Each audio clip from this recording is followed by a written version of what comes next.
story had started 3 weeks earlier, when Evan and Clara moved into apartment 14C of an aging high-rise on the edge of the city.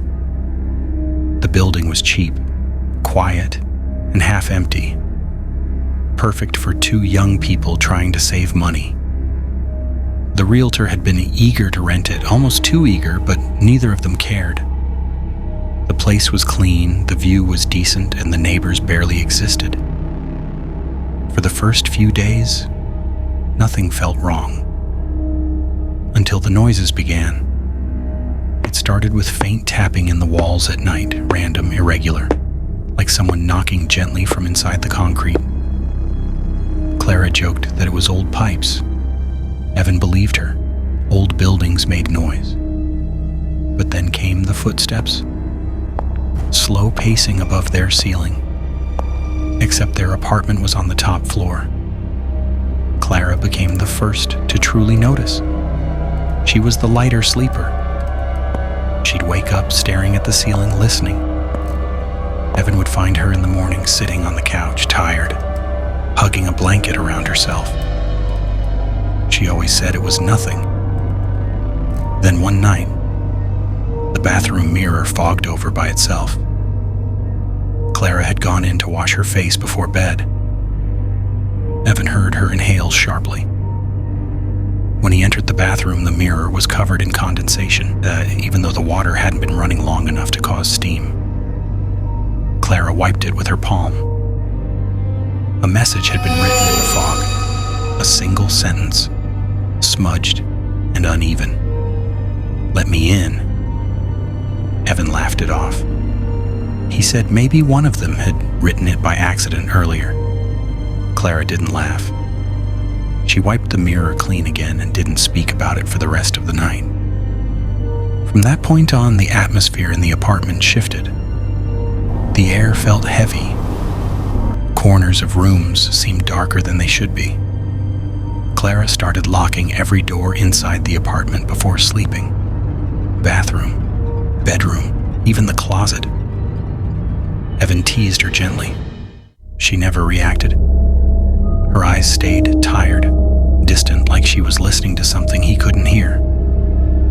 A week later, Clara stopped sleeping at night entirely.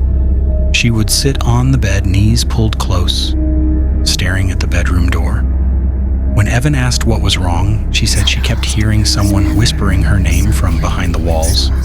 A soft voice, a female voice, familiar, almost identical to hers. Evan didn't believe it at first. But one night when Clara finally fell asleep, he heard it too. A whisper.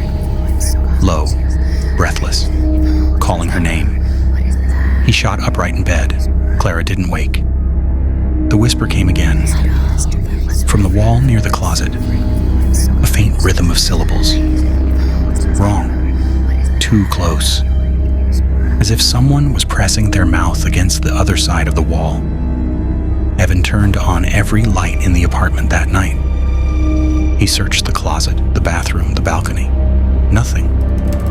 After that, Clara insisted on one rule. No matter what happened, no matter what they heard, they would never open the front door at night. Evan agreed. 2 days later, Clara disappeared. It happened on a rainy evening. Evan had gone downstairs to throw out the trash. He was gone for less than 5 minutes. When he returned, the hallway was empty, quiet. The hum of fluorescent lights buzzing overhead. Apartment 14C stood ahead of him. The door was closed.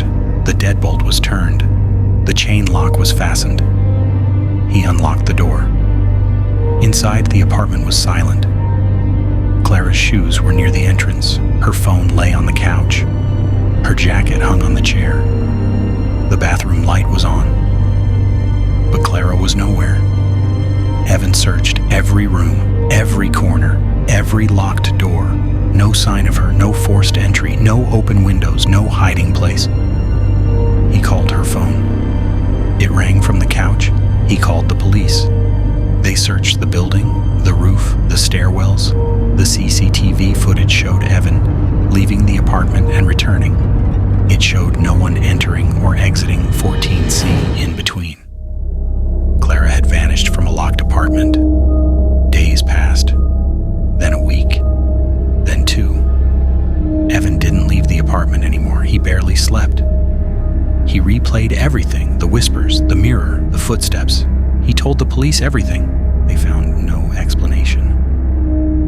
On the 21st night, Evan sat on the